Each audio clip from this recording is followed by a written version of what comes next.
Ucapkanlah salam itu semisal apa yang diucapkan salam. Kalau orang baca assalamualaikum, kita jawab assalamualaikum salam, minimal waalaikumsalam. Kalau orang ucapkan salam assalamualaikum warahmatullah, minimal kita balas juga waalaikumsalam warahmatullah. Kalau orang ucapkan salam assalamualaikum warahmatullahi wabarakatuh, kita minimal jawabnya waalaikumsalam warahmatullahi wabarakatuh, semisal dengan yang diucapkan salam. Tapi kalau kita ucapkan salam, orang baca kepada kita assalamualaikum warahmatullah, tanya balas waalaikumsalam, yang kri.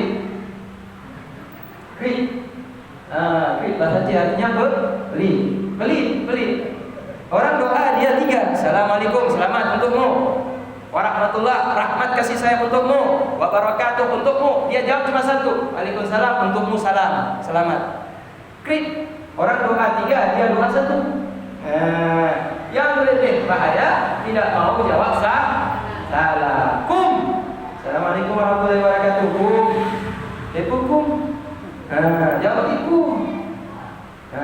Jadi itu ya dalam Islam. Afsus salam kata Rasulullah dalam hadisnya. Afsus salam, tebarkan salam. Jumpa orang di jalan ucapkan assalamualaikum. Dah, lihat orang berpapasan sedang naik sepeda, assalamualaikum. Ya minimal, ya kan? Kita keluar dari lorong, ada orang di depan warung kopi lagi duduk-duduk, kita sedang naik kendaraan. Buka kaca tuh. Jangan kita lewat tutup kaca seolah-olah kita nggak ada di dalam. Orang lewat depan tuh, buka kaca, assalamualaikum. Itu adab kita. Kata Rasulullah, afsus salam, tebarkan salam.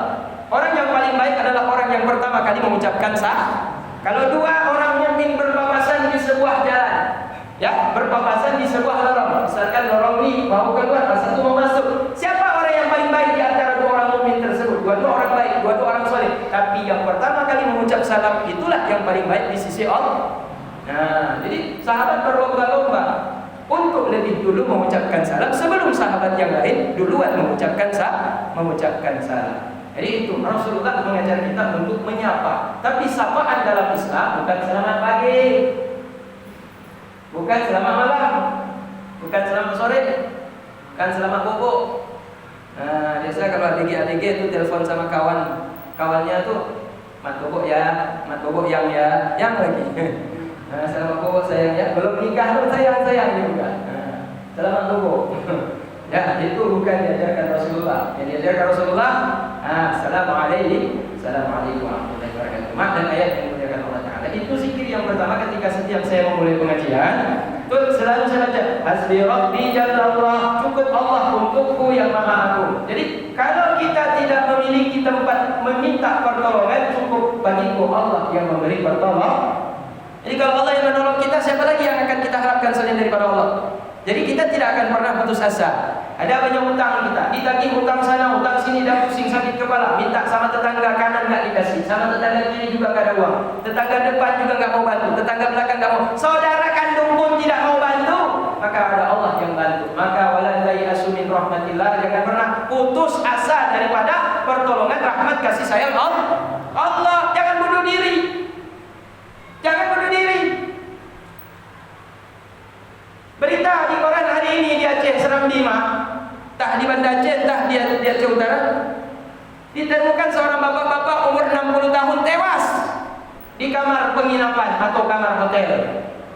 Ketika dicari oleh saudaranya, oleh kawan-kawannya, ternyata dia ada menginap di hotel tersebut dari kemarin. Diintiplah dari ruang ventilasi udara itu, ada bapak itu udah tertidur tapi dia udah berdarah. Dibongkar, dilobrak, ternyata udah berlumuran darah.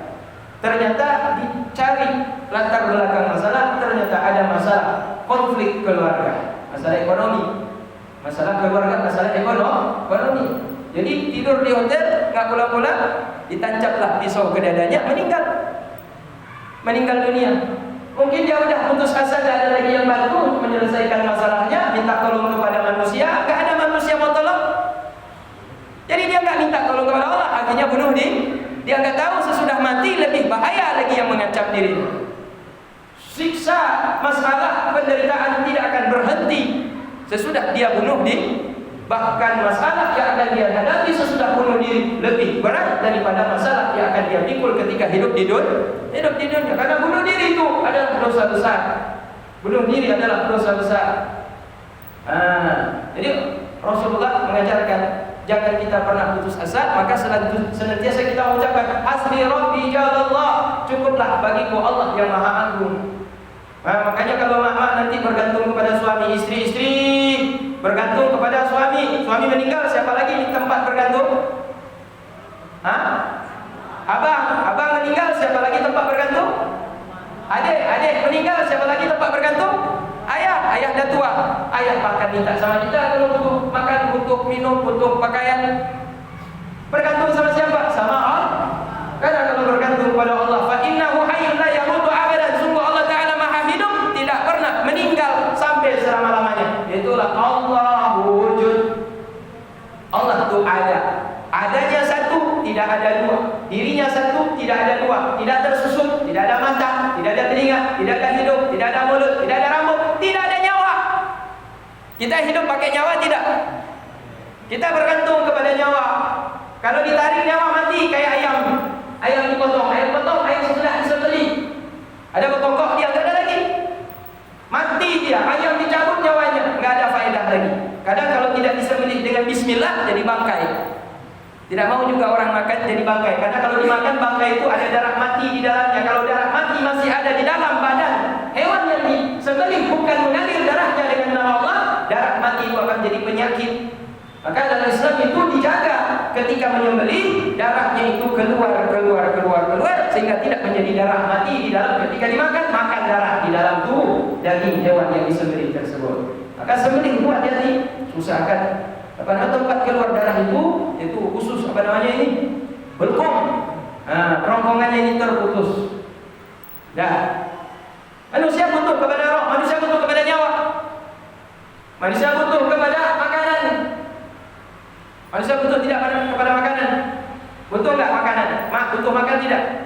Butuh. Kalau 5 hari tidak makan, kurus tidak kita? Coba jangan makan 5 hari. Besok mulai coba. 5 hari saya tidak butuh makanan, 5 hari saya tidak makan. Minum saja, coba tes saja. Oke, coba minum saja. Tapi jangan pernah makan 5 hari, coba tes. Kuat enggak kamu? Ternyata lemah. Sombong, berarti jangan sombong. Jangan angkuh, jangan merasa hebat. Kita bergantung kepada nasi, beras, benda mati. Beras itu benda mati, nasi itu benda mati. Kalau nggak ada masuk nasi ke dalam tubuh kita, loyo kita, kurus kita, pucat badan kita. Oke, Kita balik lagi sekarang, jangan makan. Makan silakan makan, tapi jangan minum-minum. Butuh tidak kita kepada minum air? Butuh tidak kita kepada air? Ini loh membeh aja tapi seolah-olah ada membeh mah. Nah, membeh aja tapi agak juga ada membeh juga.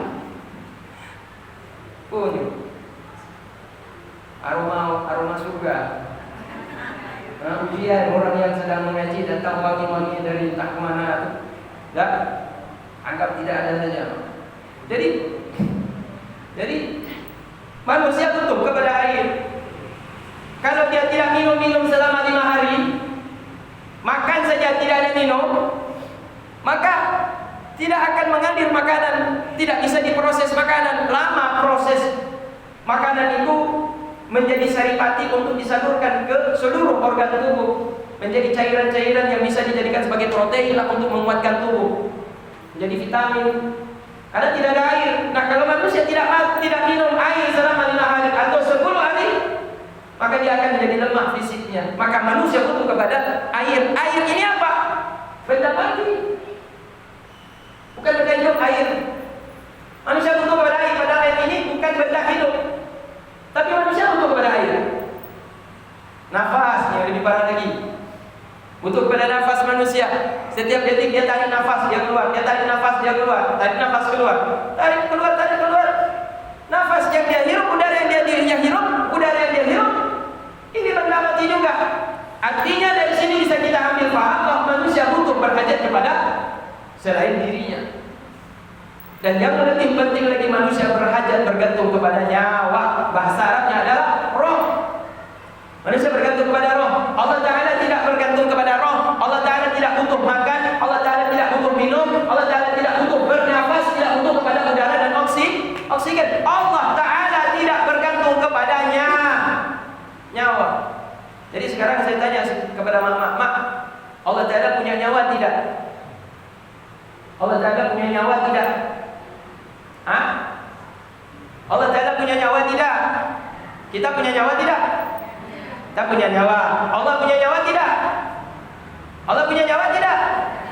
Sama, Allah tidak punya mata, tidak punya mulut, tidak punya kaki, tidak punya mata, tidak punya kepala, tidak punya rambut, tidak punya badan, tidak punya darah, tidak punya limpa, tidak punya jantung. Allah tidak punya daging, tidak punya tulang. Allah juga tidak punya Allah tidak punya kumis. Dan Allah juga tidak punya nyawa. Allah tidak punya nyawa. Jadi kalau Allah tidak punya nyawa, tidak punya roh, berarti Allah hidup dengan apa? Bizatihi, dengan dirinya. Allah hidup dengan dirinya, melihat dengan dirinya, mendengar dengan matanya, mendengar dengan dirinya. Tapi pada dirinya karena dia melihat, maka disebut Allah Maha Melihat. Tapi melihat bukan dengan telinga, melihat bukan dengan mata, melihat dengan dirinya. Allah Maha mendengar, tapi tidak berhajat kepada kuping, tidak berhajat kepada telinga, tidak berhajat kepada telinga. Allah Maha bicara, tapi tidak bergantung kepada mulut, tidak bergantung kepada lidah, tidak bergantung kepada suara. Gitu lah ya. Allah alim mengetahui, tapi tidak butuh kepada otak, tidak butuh kepada akal. Allah mengetahui dengan ilmunya, Allah mengetahui dengan dirinya. Allah mengetahui berarti punya ilmu, berarti kalau Allah Ta'ala mengetahui segala sesuatu yang ada di alam ini dengan ilmunya, Allah Ta'ala ilmunya ada pada dirinya tanpa bergantung kepada akal, tidak bergantung kepada otak. Bahasa Arab muh, mereka mengatakan muh artinya otak. Ya Allah Ta'ala tidak bergantung dengan ilmunya, tidak bergantung kepada otak. Dengan ilmunya Allah Ta'ala tidak bergantung kepada akal. Allah punya ilmu, yaitu dengan dirinya sendiri, tidak butuh kepada panca indera. Maka Allah Ta'ala bersifat dengan sifat yang pertama wujud, sifat nafsiyah, diri. Kenapa dikatakan sifat diri? Karena Adam itulah dirinya, dirinya Allah itulah Adam, Adam itulah diri Allah. Abang itulah Adam itulah abang. Saya itulah Adam saya.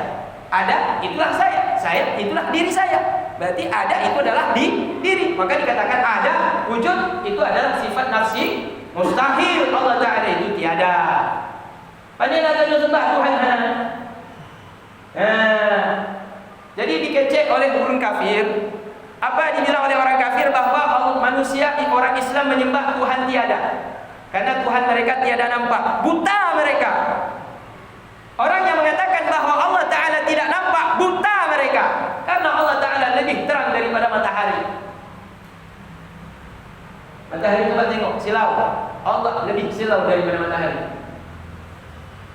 Pernah lihat matahari langsung dengan mata kepala, langsung lihat langsung bentuknya asli, tidak nampak. Karena kenapa? Cahaya menyilaukan pandangan mata kita. Allah lebih terang daripada cahaya matahari. Tidak akan mampu dilihat dengan ainul ra'si, mata kepala. Hanya yang melihat dengan mata batin yang mampu melihat adanya Allah Ta'ala. Wa fi anfusikum afala tubsirun. Apakah kalian tidak melihat Allah pada diri kalian? Apakah kalian tidak melihat adanya Allah pada diri kalian? Jangan lihat yang lain, lihat diri sendiri. Akan engkau temukan Allah Ta'ala pada diri sendiri. Perhatikan diri. Lihat di cermin baik-baik. Adakah perubahan pada diri kita? Siapa yang menghendaki perubahan itu? Kemarin gigi kita masih cantik, masih rapi, masih bagus, tidak ada yang ompong. Sekarang udah renggang dan ompong. Kemarin mata kita masih jelas, sekarang udah kabur. Kemarin kulit kita masih kencang, mulus, cantik, sekarang udah mulai kendor dan keriput. Kemarin badan kita masih tegak, sekarang udah mulai bongkok dan mulai lemah. Lihatlah di cermin, maka di situ akan terlihat adanya kuasa Allah. Jadi Allah ada. Dan Allah hanya akan memperlihatkan zatnya yang tanpa ada. Kaif bentuk itu hanya kepada orang yang dikehendakinya. Satu-satunya yang dikehendaki hanyalah Rasulullah Muhammad sallallahu alaihi wasallam. Kenapa? Karena Rasulullah bersih hatinya. Bersih hati Rasulullah. Orang yang bersih hati mampu melihat Allah. Orang yang kotor hatinya, banyak maksiat, banyak durhaka, maka mereka tidak akan mampu melihat zat yang maha suci. Pantaskah orang yang hina seperti kita melihat zat Allah yang maha suci? Pantas tidak? Pantas tidak, Mak? 1 kali 24 jam sehari semalam. Berapa kali kita lupa Allah? Bangun tidur, yang pertama diingat Allah atau bukan Allah? Hah? Bangun tidur, yang pertama kali kita ingat Allah atau bukan Allah? Yang pertama kali kita ingat anak bangun sekolah. Nyo kiban, nyo tabun bu. Nyo baje anu watejak sekolah nyo kiban. Sepatu anu kiban. Bu untuk lako kiban. Peng untuk anu-anu sekolah kiban. Kon Allah diingat. Anu diingat, lako diingat. Allah tu 1 kali 24 jam. Yang pertama kali kita bangun ketika kita dibangunkan oleh Allah Ta'ala sesudah mati kita. Karena an-naum akhul maut. Mati itu, tidur itu sama seperti mati. Saudara dia. Bersaudara. Orang tidur dan orang mati itu bersaudara. Saudara. Sama-sama tidak tahu, tidak sadar. Coba orang mati dengan orang tidur, dibuat-buat begini, nggak tahu dia apa di depan orang, karena dia tidur. Orang mati begitu, orang tidur begitu. Bedanya kalau orang tidur masih dikembalikan lagi roh supaya dia kembali bisa beraktivitas. Tapi kalau orang mati nggak dikembalikan lagi rohnya, udah ditarik terus, nggak dibalik-balikin lagi. Jadi ketika bangun dari tidur itu kan nikmat. Maka sesudah bangun tidur sunnah baca doa, alhamdulillahilladzi ahyani ba'da ma amatani. Itu yang diajarkan ke anak-anak kita. Ngaji pesantren Darul Faqih. Ada anak-anak kita sini ibu yang ngaji pesantren Darul Faqih, ada kan? Ada kan? Itu diajarkan terus. Sana ustazah-ustazah itu ngajar tuh. Nah, kalau pulang nanti bangun tidur baca doa nih, masuk kamar mandi baca doa nih, pakai baju baca doa nih, lihat cermin, wajah di cermin baca doa nih. Dengar petir nak, jangan takut, baca doa nih. Mau naik kendaraan nak, baca doa nih. Mau makan baca doa nih. Habis pun baca doa nih. Jadi diajarin semua doa-doa itu supaya yang dia ingat dalam 1 kali 24 jam aktivitasnya itu Allah. Maka jangan pre hanunya nunjuk ke sekolah SMA baru dia belajar doa-doa adanya itu. Lagi. Kalau udah SMA baru dia mau belajar doa-doa dipegang nyan but anak ni dipegang. Makanya abang-abang yang ada di Kampung Rawani yang tinggal di SMA gak mau mengaji di Darul Faqih karena dia lihat anak kecil ngaji situ. Padahal dia sendiri gak tahu doa-doa itu. Gengsi. Gengsi yang ngaji situ SMP, SD, TK. Bahasa dia itu bukan TPA, itu bukan TK. Buku itu bukan PAUD, itu memang pondok pesantren, mulai dari yang tua sampai yang ketek, boleh ngaji ke situ, boleh timba ilmu di situ. Mau belajar apa saja boleh di situ. Saya udah buka pengajian malam minggu untuk bapak-bapak di situ. Anak muda pokoknya yang namanya Adam, keturunan Adam yang laki-laki, nah itu malam minggu. Untuk keturunan Hawa yang perempuan itu hari Sabtu jam 2 sampai asar.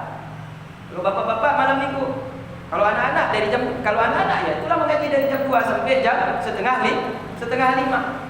Maka tujuannya satu, hanya untuk supaya kita ingat Allah. Mengaji itu supaya kita ingat Allah. Kalau kita tidak pergi mengaji, kita lupa Allah. Bagaimana kita mau ingat Allah? Cara mengingat Allah kita tidak tahu. Bangun tidur bagaimana cara kita ingat Allah sesudah bangun tidur? Bangun tidur habis itu ingat Allah, bukan, ada doanya yang diajarkan Rasulullah. Alhamdulillahilladzi ahyani ba'dama amatani wa ilaihi nusur. Segala puji bagi Allah yang telah menghidupkan aku kembali sesudah mematikan aku. Tadi kan aku mati. Maka bersanjung puji Allah Ta'ala karena telah menghidupkan aku kembali. Karena belum ada yang menjamin. Siapa yang bisa menjamin ketika kita tidur pasti bangun? Maka kita harus bersyukur kepada Allah ketika kita masih diberikan kesempatan bangun tidur. Maka ucapkan alhamdulillah. Bangun tidur, alhamdulillahilladzi ahyani. Segala puji bagi Allah yang telah menghidupkan aku ba'dama amatani, setelah tadinya mematikan aku. Wa ilaihi nusur, dan kepada Allah pasti kami akan kembali. Jadi yang pertama diingat bangun tidur Allah, dia puji Allah, kemudian dia ambil air wudu, dia sholat, dia ingat Allah, dia sujud kepada Allah, dia rukuk kepada Allah, dia angkat tangan minta pertolongan kepada Allah, diminta kepada Allah, ya Allah, ketika bangun tidur ini ya Allah, nanti sampai tidur ya Allah, tuntun hamba untuk beraktivitas sesuai dengan keridhaan-Mu. Kalau aku melakukan perbuatan yang tidak Engkau ridhoi, cegah langkah kakiku ya Allah. Makanya orang kalau mau naik Honda, mau naik kereta, mau naik mobil, mau naik pesawat, mau naik kapal laut, tuh baca doa minta tolong kepada Allah. Ya Allah, kalau kapal ini ya Allah menyelamatkanku, selamatkanlah hamba dalam perjalanan ini ya Allah. Kalau seandainya kapal ini ya Allah Ta'ala akan celaka di perjalanan, berikan petunjuk kepada hamba Allah. Minta kode. Ini kapal ini kayaknya kapal akan berangkat nanti karang di tengah laut, minta petunjuk sama Allah Ta'ala. Ya, kadang-kadang kita ambil keputusan sendiri, tidak minta petunjuk dari Allah Ta'ala. Maka banyak orang itu selamat, tidak jadi naik pesawat terbang, kemudian selamat. Begitu dia nonton berita, pesawat yang tidak dia naik tadi itu jatuh, dia selamat karena tadi dia sebelum naik pesawat dia udah minta petunjuk kepada Allah sehingga dia gagal berangkat. Jadi semua apapun aktivitas kita minta petunjuk kepada Allah dan minta perlindungan kepada Allah agar aktivitas mulai dari bangun sampai tidur hanyalah untuk mendapatkan ridha Allah. Jadi kalau perbuatan kita sejak kita bangun ada yang tidak berkaitan dengan iradah, tidak berkaitan dengan kehendak Allah Ta'ala, maka itu sebaiknya tidak dikerjakan karena itu termasuk perbuatan yang sia-sia, apalagi kalau itu menjurus kepada perbuatan maksiat. Yang mutlak yang dimuliakan Allah Subhanahu wa Ta'ala. Itulah yang ingin saya sampaikan tadi. Allah Ta'ala itu ada wujud, namanya sifat dirinya. Yang kedua, Allah Ta'ala bersifat dengan baqa. Allah bersifat dengan sifat qidam. Qidam artinya terdahulu, enggak ada yang mengawali Allah Ta'ala, dan adanya tanpa didahului tiada. Ada tanpa berawal daripada tiada. Kalau saya lahir tahun 1978, 1977, 1976, apalagi 1945, tahun merdeka Indonesia, belum ada saya. Baru 1978 itu baru lahir, masih bayi, masih kecil, genap 1 tahun, 2 tahun, 3 tahun, sampai sekarang 43 Agustus nih. Nanti mungkin 2 tahun, 3 tahun, 10 tahun kita minta 23 tahun lagi seperti umur Rasulullah, genap 63 meninggal dunia. Habis itu udah gak ada lagi. Berarti kalau dikatakan kita adanya sebenarnya tiada. Karena adanya kita dahulunya tiada, dan adanya kita akan berakhir kepada tiada lah.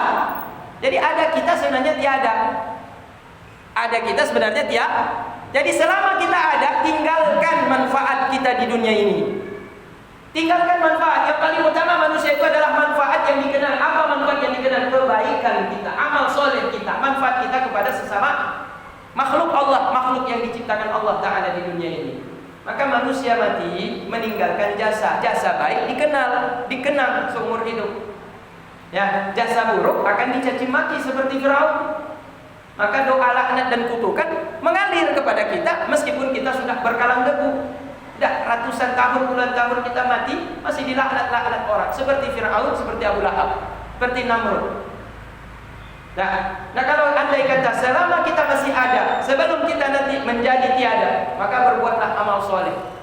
Wa may yarju lika Allah falyamal amalan shalihan. Kata Allah Ta'ala, barang siapa yang ingin jumpa ketemu dengan Allah Ta'ala, ingin sekali jumpa dengan yang selama ini menghidupkannya, memberikan dia nikmat selama ini, siapa yang ingin ketemu dengan Allah Ta'ala, falyamal amalan shalihan, maka perbanyaklah amal soleh, kata Rasulullah, kata Allah Ta'ala. Perbanyak amal soleh, Enggak ada yang penting daripada amal soleh. Tidak ada yang lebih penting daripada amal soleh. Maka berlomba-lombalah untuk berbuat kebaikan. Dan jadi itu Allah Ta'ala tidak terdahulu, tiada didahului tiada. Ada Allah Ta'ala tanpa diawali oleh tiada. Sebelum ada seluruh alam sudah ada Allah, dan adanya tanpa berawal dari tiada. Kidam itu namanya terdahulu, kemudian bakal kekal. Allah Ta'ala tidak akan pernah mati, tidak akan pernah hancur, tidak pernah akan punah, tidak akan pernah wafat, tidak akan pernah ada yang bisa mematikan Allah. Sama seperti Firaun kemudian perintahkan kepada seorang arsiteknya untuk membangun sebuah piramid yang tinggi agar dia bisa naik ke atas, dan kemudian kemana Tuhannya Nabiullah Musa alaihissalam, dialah Allah Subhanahu wa Ta'ala. Maka dia buat piramid. Sampai akhirnya masih ada piramid di Mesir. Dia sampai di atas, kemudian sampai di puncaknya, kemudian dia panah. Kemudian dia kata, sudah aku panah Tuhannya Musa, maka tiada Tuhan kecuali saya, kata Firaun. Wa qala ana rabbukumul a'la, kata Musa dalam surah An-Naba. Dia kata Firaun dalam surah An-Naba, dan dia berkata, ana rabbukumul a'la, sayalah Tuhan kalian yang maha tinggi. Begitulah angkuhnya Firaun. Jadi dia menyangka dia sudah memanah Tuhannya Musa di langit. Karena dia bikin bangunan tinggi, kemudian dia panah. Dia menganggap Tuhannya Musa itu sudah mati. Padahal Allah Ta'ala tidak pernah mati. Hayyun la yamutu abadan, hayyun la yamutu abadan. Mak hidup tidak akan pernah mati selama-lamanya. Mak yang bertuah yang dimuliakan Allah Subhanahu wa Ta'ala. Nah, kemudian yang perlu kita pahami juga berkaitan dengan masalah apa yang menjadi kewajiban kita, yaitu sholat yang paling utama. Ya, yang paling utama adalah sholat, dan kunci sholat ada pada bersuci. Kalau kita ingin masuk rumah, nggak bawa kunci, nggak akan bisa masuk. Kalau kita ingin masuk ke dalam sholat supaya diterima Allah, tidak akan sempurna, tidak akan bisa sah kalau tidak bersuci dengan cara bersuci yang dibenarkan oleh Rasulullah Sallallahu Alaihi Wasallam. Bagaimana dijelaskan dalam hadis-hadisnya Rasulullah akan disampaikan di sini. Bismillahirrahmanirrahim. Alhamdulillahilladzi talathafa bi ibadihi wa ta'abbuduhum bin nazafah wa afadha 'ala qulubihim tazkiyatan li sarairihim anwaruhu wa altafuhu wa a'adda li zawahirihim tadhhiran laha al-ma' al-makhsus bi riqati wal latafah. Wa sallallahu 'ala an-nabi Muhammadin mustaghriqi bi nuril huda atraf al-'alam wa kanafihi wa 'ala alihi at-tayyibin at-tahirin salatan tunjina barakatiha yawmal mukhafati wa tantasibu jannata bainana wa baina kulli afatin. Amma ba'du, faqad qala Nabi sallallahu alaihi wasallam. Ini kita masuk